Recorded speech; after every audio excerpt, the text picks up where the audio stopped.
এই ভিডিওর মাধ্যমে আমরা জানবো আইসিটি অলিম্পিয়াড বাংলাদেশে স্টেপ বাই স্টেপ তুমি কিভাবে খুব সহজেই রেজিস্ট্রেশন করতে পারো।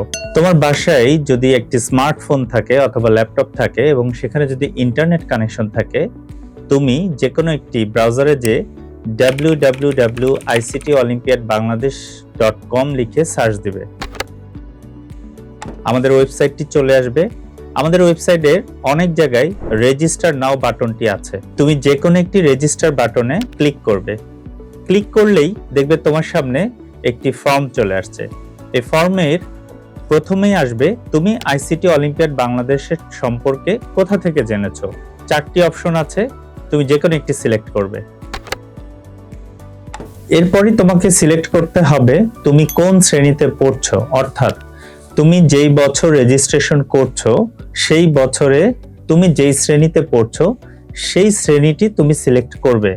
আমাদের প্রথম শ্রেণী থেকে ইউনিভার্সিটি ক্যাটাগরি পর্যন্ত শ্রেণী দেওয়া আছে, সাথে ইউনিভার্সিটিতে যারা ইঞ্জিনিয়ারিং পড়ছো তাদের জন্য একটি শ্রেণী দেওয়া আছে, এবং ইউনিভার্সিটিতে যারা ইঞ্জিনিয়ারিং ছাড়া পড়ছো অর্থাৎ বিবিএ বা সোশ্যাল স্টাডিজ বা ইংলিশ এই ধরনের সাবজেক্টগুলোতে যারা পড়ছো তারাও কিন্তু সেখান থেকে শ্রেণী নির্বাচন করতে পারবে। এছাড়াও তোমরা যারা মাদ্রাসায় পড়ছো বা পলিটেকনিকে পড়ছো তারাও কিন্তু এই ড্রপ ডাউন বাটন থেকে তোমরা তোমাদের নির্দিষ্ট শ্রেণী সিলেক্ট করবে।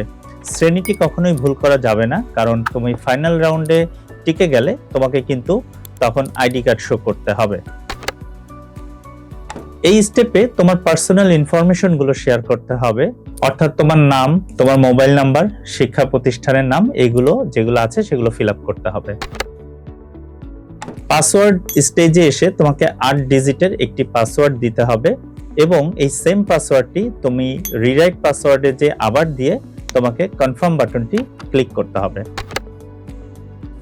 কনফার্ম বাটনটি ক্লিক করার আগে তুমি দেখবে নিচের দিকে একটি চেকবক্স আছে, অর্থাৎ আইসিটি অলিম্পিয়াড বাংলাদেশের এই প্রতিযোগিতায় তুমি অংশগ্রহণ করতে হলে তোমাকে কিছু শর্ত মেনে চলতে হবে। তুমি যদি শর্তগুলো কি সেগুলো জানতে চাও তাহলে টার্মস অ্যান্ড কন্ডিশন বাটনে ক্লিক করে পড়ে নিতে পারো। অবশ্যই পড়ে নিয়ে চেকবক্সে ক্লিক করে তুমি কনফার্ম বাটনে ক্লিক করবে। নিচে একটি অপশন দেখো, তোমার ওখানে দেওয়া আছে একটা বিকাশের লোগো। মনে রাখবে তুমি যখন বিকাশে পেমেন্ট করছো তখন আমাদের যেই রেজিস্ট্রেশন ফি নির্ধারণ করা হয়েছে সেটি যেন তোমার বিকাশের ব্যালেন্সে থাকে, এবং যেই নাম্বার থেকে তুমি বিকাশ করবে বা তোমার বাবা মা যেই নাম্বার থেকে বিকাশ করে দিবে সেটি যেন তোমাদের সাথে থাকে। কারণ তোমাকে এখানে প্রথমে বিকাশ নাম্বার দিতে হবে এবং সেই নাম্বারে একটি কোড যাবে, সেই কোডটি দিতে হবে, দেন তোমার বিকাশের পিন নাম্বার দিতে হবে, দিয়ে কনফার্ম করলেই তোমার পেমেন্টটি সাকসেসফুল হবে। এখন হচ্ছে শেষ ধাপ, তুমি যে ইমেল অ্যাড্রেসটি দিয়েছিলে তোমার পেমেন্টটি যদি সঠিকভাবে সম্পন্ন হয়ে থাকে তাহলে তোমার ইমেলে একটি কনফার্মেশন লিংক যাবে।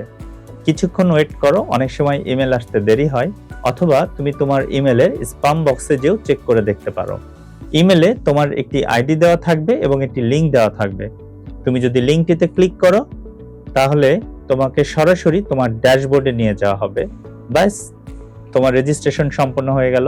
এরপরেও যদি রেজিস্ট্রেশন করতে তোমার কোনো রকম সমস্যা হয়, আমাদের ওয়েবসাইটের নিচের দিকে যে সাপোর্ট নাম্বার আছে, সকাল 10টা থেকে রাত 8টা পর্যন্ত তুমি যে কোনো সময় হোয়াটসঅ্যাপে আমাদেরকে নক করতে পারো, আমাদের ফেসবুক মেসেঞ্জারে নক করতে পারো, অথবা আমাদের ইমেলে ইমেল করতে পারো।